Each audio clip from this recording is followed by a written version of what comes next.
Tuhan firman-Mu ajaib, kekal meski gunung menghilang. Tiada huruf yang gagal, tak terpatahkan siasat.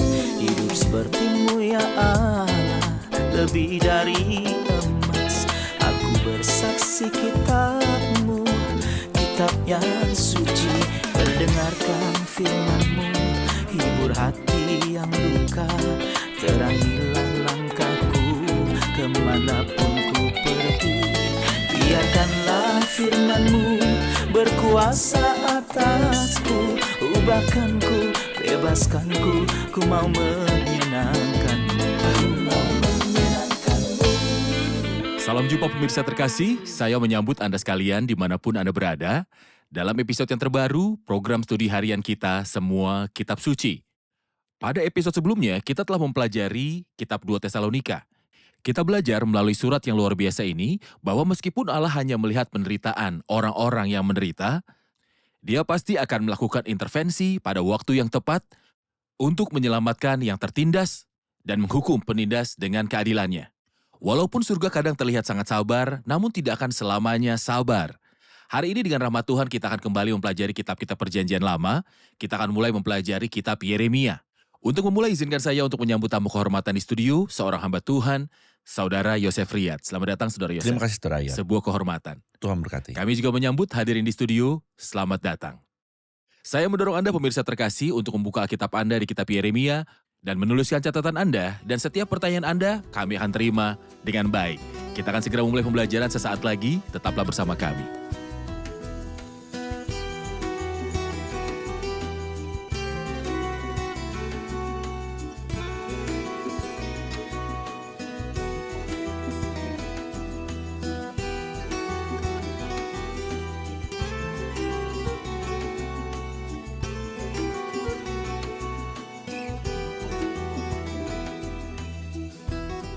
Berjumpa lagi Saudara Yosef. Terima kasih, Saudara Riyad. Hari ini kita akan mempelajari kitab Yeremia. Kita telah mempelajari di episode sebelumnya beberapa waktu yang lalu, kitab Yesaya, yang merupakan kitab pertama di antara kitab-kitab Nabi besar dan kitab-kitab nubuatan dalam perjanjian lama. Mohon berikan pencerahan kepada saya tentang para nabi besar pada umumnya. Bagaimana dengan perbandingan antara nabi-nabi besar seperti Yesaya, Yeremia, Yehezkiel, dan Daniel? Mohon penjelasan Anda. Ya, ada 4 nabi besar, Yesaya lalu Yeremia. Diikuti oleh Yehezkiel dan Daniel. Ini 4 nabi besar. Tentu saja ini tidak berarti bahwa mereka lebih tua ataupun lebih penting. Tapi ukuran nubuatan mereka sangat besar. Tema Yesaya ini dimulai dari penyakit masyarakat, tapi berakhir dengan kesembuhan mereka. Tuhan akan menyembuhkan orang-orang ini. Yeremia sibuk dengan perjanjian. Dia mengatakan bahwa Tuhan akan mengingkari perjanjian dengan umatnya karena mereka tidak berkomitmen pada perjanjian itu. Namun kitab itu diakhiri dengan suatu wujud perjanjian yang baru dibuat orang-orang ini di akhir zaman. Yehezkiel sibuk dengan kemuliaan. Kemuliaan telah meninggalkan Israel. Kemuliaan telah meninggalkan Bait Allah. Ini ada di pasal pertama. Namun kitab ini juga dicatat dengan kembalinya kejayaan dengan cara yang lebih cerah daripada semua yang terjadi di masa lalu. Karena Daniel berasal dari keluarga kerajaan, dia sibuk memikirkan pemerintahan, tahta raja karena dia dari keluarga kerajaan. Dia terkena dampaknya bahwa tata Tuhan diambil dari Yerusalem dan pemerintahan itu diberikan kepada bangsa-bangsa, dimulai oleh Nebukadnezar. Kitab Daniel berakhir pada kembalinya pemerintahan Kristus ketika Kristus memerintah di bumi selama 1000 tahun. Kemudian kerajaannya akan berkuasa di seluruh bumi. Ujung bumi akan menjadi milik Kristus. Ini adalah tema umum. Benar. Dari 4 nabi besar. Anda katakan bahwa Yeremia berfokus pada perjanjian baru. Tentu ada perbedaan antara perjanjian lama dan perjanjian baru. Sebelum kita masuk lebih dalam di kitab ini, mohon pencerahannya kepada kami tentang perjanjian lama dan perjanjian baru. Tentu yang saya maksud bukan kitab lama dan kitab baru, melainkan sifat dari perjanjian lama dan perjanjian baru. Perjanjian lama adalah ketika Tuhan membuat perjanjian dengan bangsa ini. Ini merupakan sebuah keistimewaan besar bagi mereka, bahwa Tuhan sendiri mengadakan perjanjian. Kita dapat menemukannya di Keluaran pasal 19. Segera setelah mereka meninggalkan Mesir dan menyanyikan lagu indah di Keluaran pasal 16. Tuhan ingin membuat perjanjian dengan mereka. Mereka menerimanya dengan senang hati, mengungkapkan kesediaannya. Untuk 3 kali mereka berkata, kami akan melakukan semua yang Tuhan perintahkan pada kami. Tapi sayangnya seperti kita ketahui sebelum perjanjian disampaikan kepada mereka, mereka melanggarnya. Sebelum mereka menerima hukum 10 perintah, mereka sudah memecahkan 3 yang pertama. Tuhan tidak mempertimbangkan kesalahan pertama mereka. Jangan sampai kita mengira dia mudah marah pada kita dengan tidak bermaksud dia menunggu selama 1500 tahun. Sampai anak Allah datang, maka mereka membunuh anak Allah. Saya yakin tidak ada kejahatan seperti itu. Tapi sebelum ini terjadi, masuk ke sebelum bangsa ini diasingkan ke Babilonia, pada zaman Yeremia, Tuhan menyinggung bahwa akan ada perjanjian baru yang akan dia buat. Kita dapat membaca tentang perjanjian baru ini dan pasal-pasalnya. Di pasal 31. Apa yang membedakan perjanjian ini adalah bahwa Tuhan adalah penjamin dari semua poinnya. Manusia tidak menjadi pihak dalam perjanjian ini. Kekurangan dari perjanjian lama adalah bahwa perjanjian itu antara Tuhan dan manusia. Tuhan sempurna dan setia. Sementara manusia tidak sempurna dan bisa berkhianat. Oleh karena itu perjanjian ini tidak berhasil. Perjanjian lama gagal karena kejahatan manusia dan kesalahannya. Namun ada perjanjian baru yang akan dibuat Tuhan dengan bangsa ini. Kita bersyukur kepada Tuhan bahwa meskipun kita tidak termasuk dalam perjanjian lama tersebut karena kita adalah orang asing, kita menikmati semua berkat dari perjanjian baru. Bahkan sebelum mereka menikmati perjanjian baru ini di masa depan. Oke, Anda katakan bahwa gereja bukanlah bagian dari perjanjian ini. Tidak. Banyak yang mengatakan perjanjian lama adalah antara Tuhan dan umatnya yang dahulu. Sementara perjanjian baru adalah antara Tuhan dan gereja yang menggantikan umatnya yang terdahulu. Saya perlu konfirmasi akhir tentang hal ini sebelum kita melanjutkan. Perjanjian baru ini bukan dengan kita, bukan dengan gereja. Gereja tidak termasuk dalam perjanjian ini. Tidak, saya tidak termasuk. Mereka yang mengklaim demikian tidak menyadari Yeremia pasal 31 dan Ibrani pasal yang ke-8. Dalam Yeremia 31 dan Ibrani pasal yang ke-8, aku akan mengadakan perjanjian baru dengan kaum Israel dan kaum Yehuda. Kita bukanlah Israel ataupun Yehuda. Dia yang telah membuat perjanjian dengan mereka di masa lalu akan membuat perjanjian baru di masa depan. Namun bagi kita, kita telah menikmati semua berkat dari perjanjian ini. Benar. Anda sebutkan bahwa Yeremia adalah salah satu nabi besar dalam perjanjian lama. Apa kunci untuk memahami nubuat secara umum? Baik itu nubuat dari Yesaya, Yeremia, ataupun kitab-kitab nabi lainnya. Kita perlu mengetahui kunci-kunci untuk memahami nubuatan. Nah, yang penting saya akan menyebutkan beberapa kunci. Pertama, Kristus adalah menurut Wahyu pasal 19, karena kesaksian Yesus Dia adalah roh nubuat. Ketika Anda membaca nubuat dalam perjanjian lama, Anda harus mencari Kristus. Tanpa Kristus maka Anda tidak memahami apa-apa. Hal lain adalah bahwa gereja adalah sebuah rahasia tersembunyi tidak diungkapkan dalam kitab-kitab. Itu tersembunyi dalam Tuhan dari segala zaman. Kita tidak membaca tentang gereja dalam perjanjian lama. Gereja yang merupakan kumpulan orang percaya. Perhimpunan orang percaya. Orang pertama yang menyebutkannya adalah Kristus dalam Matius pasal 16. Dan orang yang mengungkapkan konsepnya adalah Paulus dalam suratnya kepada jemaat di Efesus. Karena dia adalah pelayan gereja. Karena dia adalah pelayan gereja. Jadi Kristus adalah pokok dari nubuat. Gereja tidak disebutkan dalam nubuat. Poin lainnya adalah bahwa ada aplikasi sementara dan aplikasi akhir. Penyelesaian segera dan yang futuristik. Penyelesaian sebagian dan menyeluruh. Sebagian dan menyeluruh. Kita sering menemukan ini. Saya akan menyebutkan nubuat pertama dalam Alkitab yang ada di Yudas. Pasal yang ke-14, nubuat Henoh ke-7 dari Adam. Disebutkan dalam Yudas 14, sesungguhnya Tuhan datang dengan beribu-ribu orang kudusnya, hendak menghakimi semua orang dan menjatuhkan hukuman atas orang-orang fasik. Pemenuhan pertama dari ini adalah melalui erbah. Pemenuhan akhirnya akan terjadi pada kemunculan Kristus dalam kuasa dan kemuliaan di akhir zaman. Aturan ini berlaku pada banyak nubuat yang memiliki pemenuhan dekat dan pemenuhan menyeluruh, pembuangan ke Babel. Kita membaca tentang banyak peristiwa yang terjadi selama pembuangan ke Babel. Namun banyak dari peristiwa ini tidak akan dipenuhi hingga masa kesesaran besar di masa depan. Kadang ketika kita mendekati nubuat, kita menangkap peristiwa yang saling terkait. Namun di lain waktu, kita memperhatikan bahwa jeda waktu seperti dalam Yesaya 61, dikatakan untuk memberitakan tahun rahmat Tuhan dan hari pembalasan Allah kita. Kemudian kita mengetahui tentang jeda waktu. Bagaimana kita bisa mendapatkan dimensi dari nubuat dalam konsep jeda waktu? Ini adalah kunci keempat untuk memahami nubuat, jeda waktu. Seperti yang Anda tunjukkan ketika seseorang melihat puncak dua gunung menggunakan teleskop, ia merasa bahwa kedua puncak tersebut sangatlah dekat satu sama lain. Ia tidak dapat melihat lembah luas yang terletak di antara keduanya. Salah satu jeda waktu yang paling terkenal seperti yang Anda katakan adalah Yesaya pasal 61 untuk memberitakan tahun rahmat Tuhan dan hari pembalasan Allah kita. Bagian pertama telah terpenuhi pada kedatangan Kristus yang pertama. Bagian kedua belum terpenuhi. akan terpenuhi pada kedatangan Kristus yang kedua. Ini adalah kunci sangat penting untuk memahami nubuat. Kunci kelima dan terakhir adalah bahwa tidak ada nubuat dari kitab suci yang berasal dari penafsiran seseorang sendiri. Jika kita ingin memahami nubuat, kita harus mempelajarinya terlebih dahulu. Dengan demikian, kami makin teguhkan oleh firman yang telah disampaikan oleh para nabi. Alangkah baiknya kalau kamu memperhatikannya. Anda mungkin baca sebuah ayat dari Yesaya dan Anda mungkin menyukainya. Ayat itu misalnya, diberkatilah Mesir umatku. Tentu saja ini adalah ayat yang bagus. Tetapi Anda harus membaca ayat sebelumnya dan juga sesudahnya. Saat Anda berkata, diberkatilah Mesir umatku. Ya, yang pasti Tuhan punya janji tertentu untuk ini. Benar? Kapan orang Mesir akan mengenal Tuhan? Waktunya adalah ketika orang Mesir akan mengenal Tuhan. Inilah ayat yang mendahuluinya. Ya, orang Mesir akan mengenal Tuhan.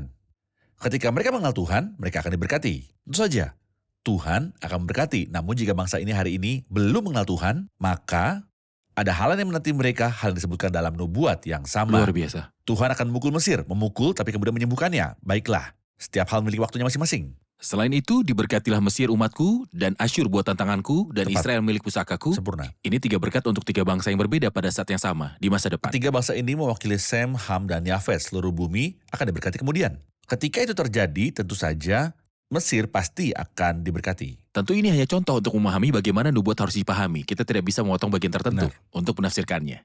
Kita rehat sejenak dan kembali untuk melanjutkan studi. Yeremia adalah salah satu nabi terbesar di Yehuda. Dia berasal dari keluarga imam di Anatot. Kemungkinan besar dia tidak terlibat dalam pelayanan imam seperti Yohanes Pembaptis. Allah memanggilnya untuk melayani saat ia masih muda. Namanya berarti Yehuwa menetapkan atau Tuhan mengangkat dan mendukungnya. Yeremia dikenal di antara para nabi sebagai nabi yang menangis. Tak ada nabi yang pernah menangis seperti Yeremia. Ini terlihat jelas melalui kitab nubuatnya dan ratapan. Namun di depan orang-orang, Yeremia seperti batu karang yang keras. Tuhan tidak mengizinkannya menikah atau bahkan berbagi perayaan atau kesedihan dengan orang-orang. Di akhir hidupnya, Yeremia memilih untuk tetap bersama orang-orang miskin di tanah daripada pergi ke Babel. Namun dia dibawa ke Mesir dan setelah itu kita tidak mendengar apa-apa tentang dia. Kemungkinan besar dia meninggal di sana. Kami ingin mengetahui siapa Yeremia dan apa isi pesannya.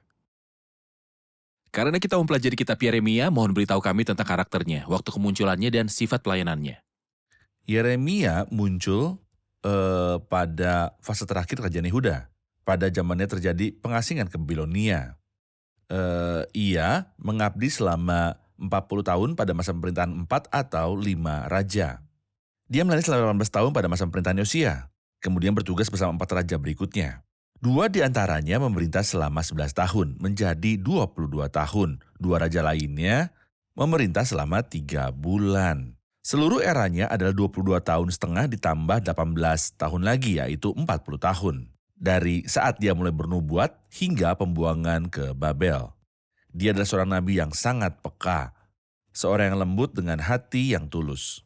Tuhan memberinya pesan penghakiman. Inilah perbedaan antara dia dengan Yesaya. Pesan Yesaya pada umumnya berpusat pada penghiburan. Sementara pesan Yeremia berpusat kepada penghakiman. Maka dia adalah nabi yang menangis.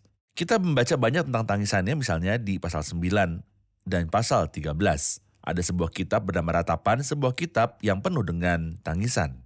Sebenarnya Tuhan bermaksud memilih seorang nabi yang peka, agar dia tidak mengganggu pesan penghakiman karena dia tidak akan menyukai pesan itu sejak awal. Alasan lainnya adalah untuk menggambarkan penggunaan emosi Tuhan. Ketika Tuhan memukul, dia tidak menikmati menghakimi orang. Sebenarnya dia tersentuh dengan terpengaruh saat dia memegang tongkatnya untuk menegur anak-anaknya. Di sini kita menemukan bahwa Yeremia tidak diizinkan untuk menikah seperti yang kita pahami melalui bukunya.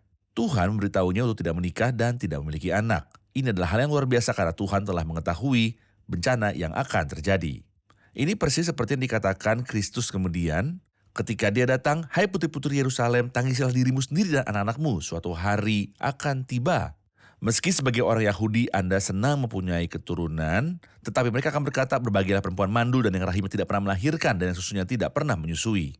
Karena pembantaian besar-besaran akan terjadi. Hal yang sama terjadi di sini pada masa hidup Yeremia. Nebukadnezar datang dan menyerang kota dengan kejam, persis seperti yang terjadi pada zaman Kristus ketika Titus orang Romawi datang pada tahun 70 Masehi dan menghancurkan bait suci dan kota itu. Anda menyebutkan bahwa secara historis dia memulai pelayanannya pada masa Yosia. Ya.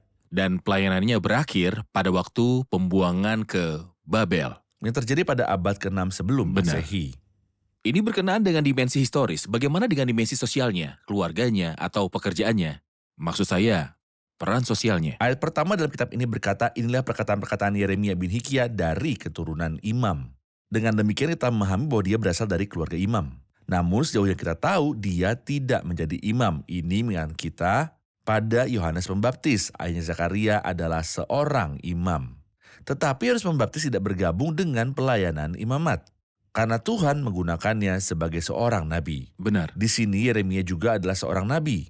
Meskipun dia berasal dari keluarga imam. Dia berasal dari Anatot yang merupakan sebuah kota yang berjarak 5 km ke timur laut Yerusalem. Itu dekat dengan Yerusalem. Sayangnya orang-orang di kotanya, kerabat dan tetangganya tidak menerima pesannya dan menganiayanya. Mereka menolak perkataannya. Dengan cara ini, Yeremia sama seperti Kristus. Iya. Yang tetangganya dari Nazaret bersama saudaranya tidak percaya kepadanya ketika dia datang dalam daging ke bumi. Yeremia berbagi dalam penderitaan dan kesedihan ini dengan Kristus. Jika Yeremia adalah nabi yang menangis, maka Kristus adalah seorang yang penuh kesengsaraan dan yang biasa menderita kesakitan. Oleh karena itu tidak mengherankan bila Kristus menanyakan pendapat orang, para murid mengatakan beberapa orang percaya dia adalah nabi Yeremia. Dia mirip dengan Yeremia dalam hal menangisi bangsa ini. Tepat. Baik. Kami ingin Anda memberitahu kami tentang pembagian kitab ini menurut pasal-pasalnya yang berbeda. Ya, sulit untuk membagi nubuat ini karena orang ini sangat peka sehingga emosinya goyah. Pada suatu saat dia mengucapkan penghakiman terhadap bangsa itu, kemudian dia akan menjadi perantara bagi mereka dan Tuhan memintanya untuk tidak melakukannya.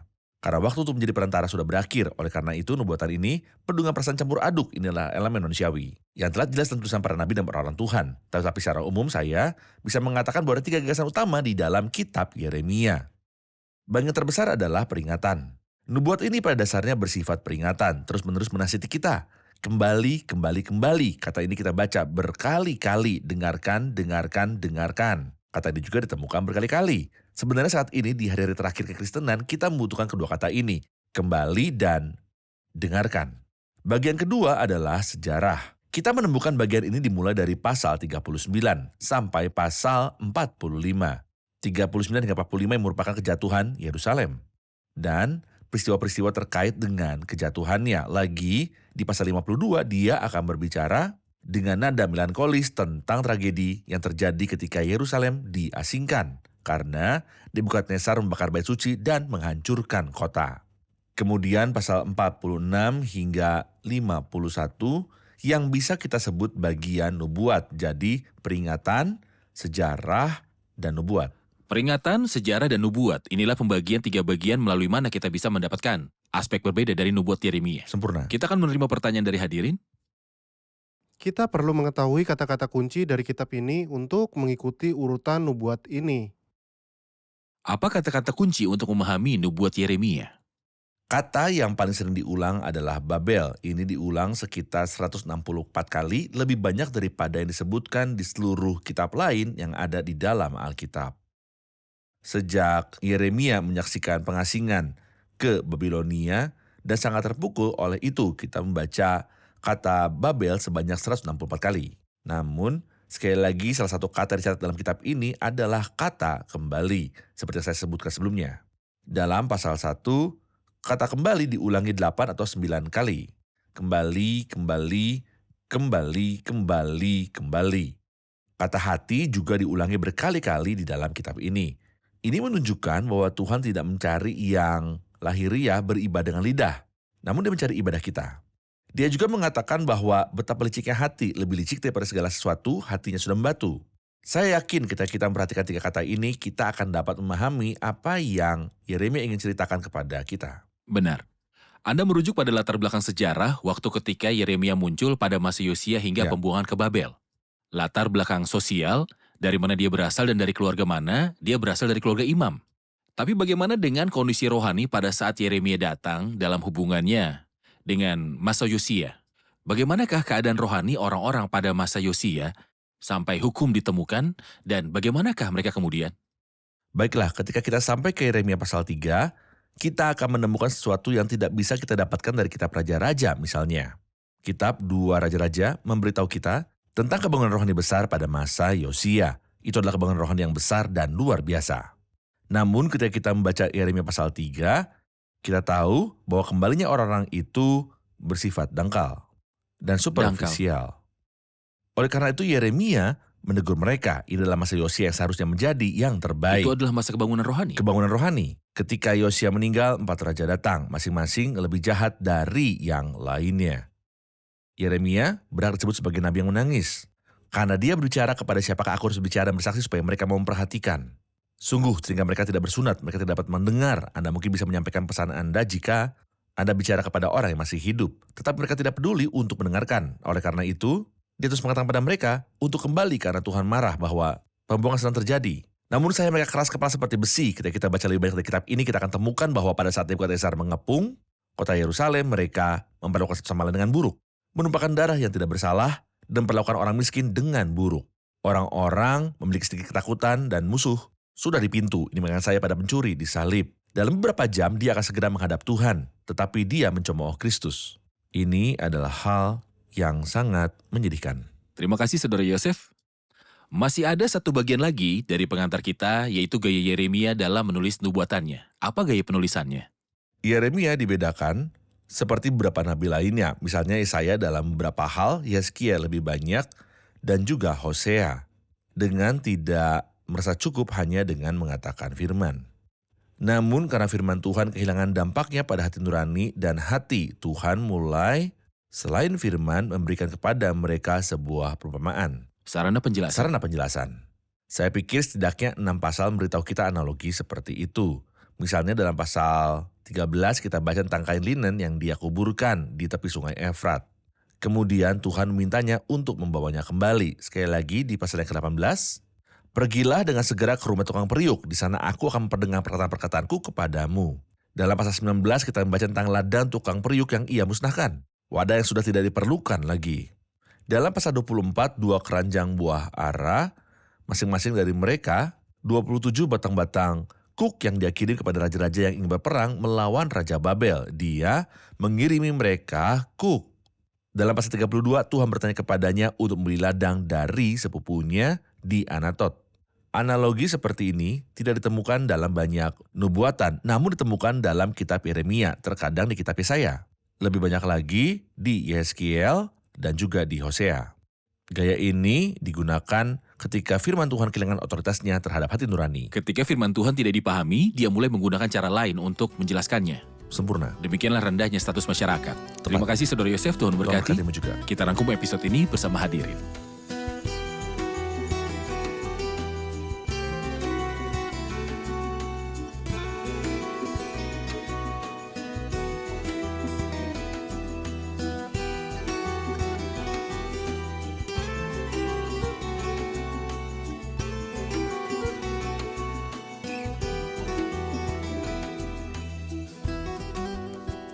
Halo semuanya. Kita telah belajar bahwa ada nabi-nabi besar termasuk Yesaya, Yeremia, Yehezkiel, dan Daniel. Kami ingin tahu pesan apa yang menjadi fokus setiap nabi dalam hubungannya dengan umat Tuhan. Yesaya pertama kali berbicara tentang penyakit rakyat dan penyembuhan mereka di kemudian hari. Yeremia berbicara tentang perjanjian lama yang tidak dapat dipenuhi oleh rakyat dan perjanjian baru yang akan ditegakkan Tuhan di masa depan dengan rakyat. Yehezkiel berbicara tentang kemuliaan yang meninggalkan rakyat dan diakhiri dengan kemuliaan yang akan kembali, yaitu kemuliaan Kemudian yang meninggalkan bait Allah baik yang akan dan kembali kota dengan cara yang lebih besar di masa di masa depan. Daniel sebagai keturunan kerajaan berbicara tentang pemerintahan, bahwa pemerintahan meninggalkan Israel dan dia sendiri menyaksikan pembuangan, tetapi kemudian ia berbicara tentang kembalinya kepemimpinan dan kerajaan 1000 Mesias tahun. akan memerintah. Mesias akan memerintah. Benar. Bagaimana Saudara Yosef? Akhirnya suatu hal lebih baik daripada awalnya. Mereka telah belajar dengan sangat baik. Tentu. Tuhan memberkati. Tuhan berkati. Apa saja kunci memahami nubuatan seperti yang telah disebutkan pada episode hari ini? Pertama-tama, Kristus adalah roh nubuat. Dengan demikian kita harus mencarinya di setiap nubuat. Gereja adalah sebuah rahasia yang belum diungkapkan dalam perjanjian lama, sehingga kita sama sekali tidak membacanya di sana. Kadang-kadang terdapat celah waktu dalam sebuah nubuat seperti dalam Yesaya 61. Kita tidak dapat memisahkan satu ayat dari konteksnya. Saya tidak dapat mengambil satu ayat dan menerapkannya sesuai kehendak saya. Ada pemenuhan nubuat secara sementara, seperti yang kita lihat dalam nubuat tentang pengasingan ke Babel. Itu adalah pemenuhan sementara, tetapi akan ada pemenuhan lainnya selama kesengsaran besar. Benar, celah waktu atau jarak waktu antara nubuat dan berbagai peristiwanya bagaikan ruang sebuah lembah antara puncak dua gunung. Baik, Sempurna. bagaimana Saudara Yosef? Sempurna. Benar. Terima kasih Tuhan. Oke, kita perlu mengetahui tentang Yeremia, penulis nubuat ini. Latar belakang sosialnya, waktu ia muncul dalam sejarah dan raja-raja yang dilayaninya. Yeremia disebut sebagai nabi yang menangis.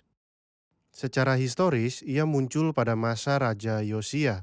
Ia berasal dari keluarga imam.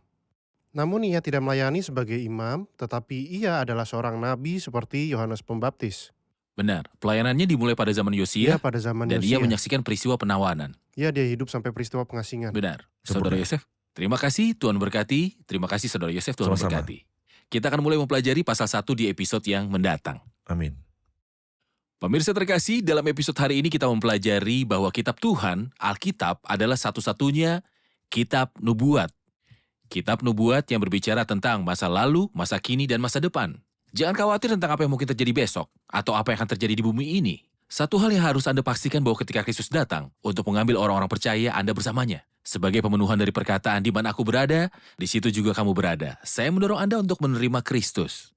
Dan juga bergabung dengan saya dalam studi-studi berikutnya, agar Anda dapat mengetahui rencana Tuhan untuk bumi dan apa yang akan terjadi nanti di bumi di masa depan.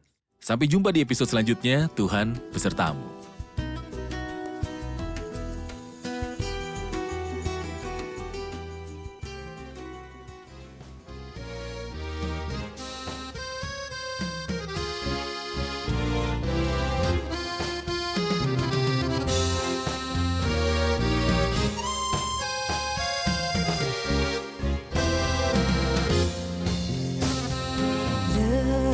لست أعلم ما قد يكون في غدي.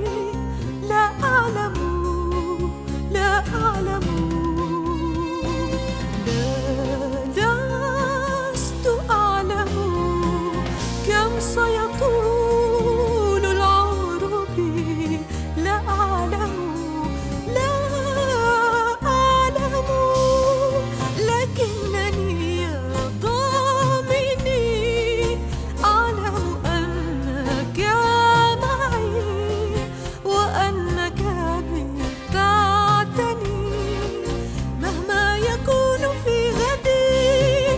لكنني يا ضامني أعلم أنك معي وأنك بي تعتني مهما يكون في غدي. Tuhan firman-Mu ajaib, kekal meski gunung menghilang.